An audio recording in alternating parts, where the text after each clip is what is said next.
আজ আমার বাবা 390 টাকায় 15 কিগ্রা চাল কিনে এনেছেন। যদি 17 কিগ্রা একই রকম চাল কিনতেন তবে বাবা কত টাকা খরচ করতেন? ত্রৈরাশিক পদ্ধতিতে হিসাব করে লিখি। তাহলে এই ত্রৈরাশিক পদ্ধতিটা কি, দেখ কি করে করতে হবে অঙ্কটা দেখ। প্রথমে বল 390 টাকায় যদি 15 কিগ্রা চাল কেনে, তাহলে 15 কিগ্রা চালের দাম যদি 390 টাকা হয়, তাহলে 17 কিগ্রা চালের দাম বেশি হবে না কম হবে? 15 কিগ্রা চালের দাম যদি 390 টাকা হয়, 17 কিগ্রা চালের দাম বেশি হবে না কম হবে? দুটো সংখ্যা দেওয়া আছে দেখ এখানে, দুটো অংশ দেওয়া আছে, কি একটা হচ্ছে টাকার, একটা হচ্ছে চালের পরিমাণ। তাহলে এই অঙ্কগুলো কি করে করবি? প্রথমে লিখবি গণিতের ভাষায় সমস্যাটি হলো, ঠিক আছে? দুটো ঘর বানাবি। কটা ঘর? দুটো। একটা হচ্ছে প্রথমে বাঁ দিকে আর ডান দিকে, বাঁ দিকের ঘরটা রাখবি যেটা দুটো দুটো তথ্য দেওয়া আছে, আর ডান দিকের ঘরটা রাখবি যেটা বার করতে হবে। এখানে কি বার করতে হবে বলেছে? কত টাকা খরচ করবেন, তোমার টাকার ঘরটা ডান দিকে রাখবি।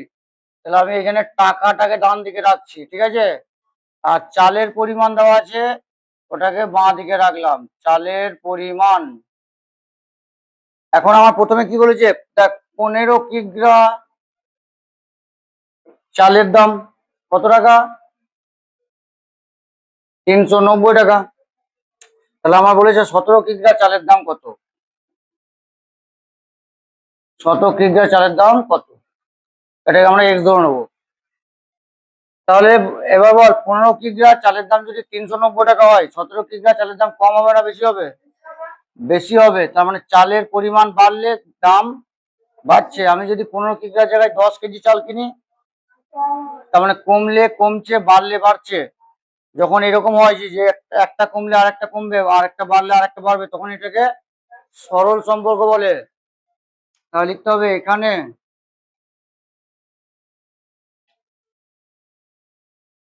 চালের পরিমাণ ও টাকার মধ্যে সম্পর্ক সরল সমানুপাত, সরল সমানুপাতিক। বোঝা গেল? অতএব সমানুপাতটি হবে, তাহলে যদি সরল সমানুপাত হয় তাহলে যেমন আছে সেরকম বসিয়ে দেবো। তাহলে 15:17, 15:17 দিয়ে সমানুপাতিক চিহ্ন, এটাকে সমানুপাতিক চিহ্ন বলে। 390 এটাই কত ধরেছি? এক্স। তাহলে এক্স। তাহলে এখানে এটা কি দাঁড়িয়ে যাচ্ছে? তাহলে বা 15:17 মানে 15/17, সমানুপাতিক চিহ্নটাকে সমান করে দিবি 390/x। এবার এই কোনাকুনি গুণ হয়, তাহলে আমরা করব 15x এর 15 সঙ্গে x গুণ করলে 15x সমান 17 সঙ্গে 390 গুণ করলে 390 গণিত 17। এখন x এর মান বার করব আমরা, যেহেতু এটার মান বার করব তখন x এর মান বার করব। তাহলে এই x সমান সমান এদিকে যা আছে লিখে দে, 390 গণিত 17। আর এই x এর সঙ্গে 15 কি সম্পর্কে ছিল? গুণের সম্পর্কে। তাহলে এইদিকে গেলে সব উল্টেই যায়, যেহেতু এদিকে গুণের সম্পর্কে ছিল, এই পাশে এসে ভাগের সম্পর্কে হয়ে গেল। এখন এই 15কে 390 দিয়ে কাটাকাটি যায়, দেখ কি করে যাবে, ডাইরেক্ট চলে যাবে। দেখ 15 15 দুগুণে 30, 9, আর এখানে থেকে 0, 6 15 90। তার মানে কত হলো? তাহলে ডাইরেক্ট কেটে গেল, 15কে 390 দিয়ে গেলে 26।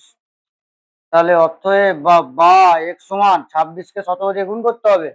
26কে 17 দিয়ে গুণ কর, 6 7, 6 7 কত হয়?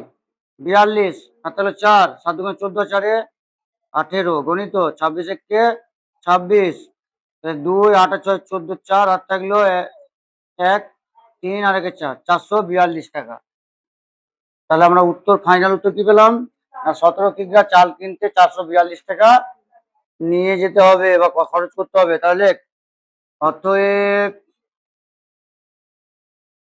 একই রকম চাল 17 কিগ্রা কিনতে 442 টাকা খরচ করতে হবে।